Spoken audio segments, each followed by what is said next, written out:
47-ші жаттығу өлеңді мәнерлеп оқы.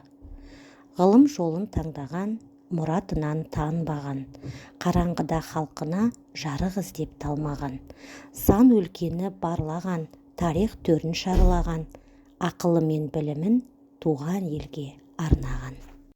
48-ші жаттығу мақалдарды жатқа жаз. Халықтың ортақ үйі отаны.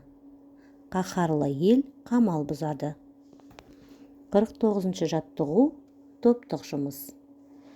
Бірінші топ. Суретке қарап мәтін мазмұнын болжа. Екінші топ.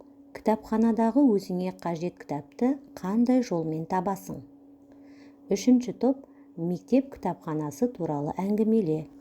Үй жұмысы 50-ші жаттығу. Жаңылтпашты жатқа жаз.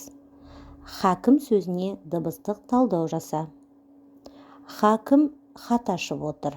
Хат ашып шатасып отыр.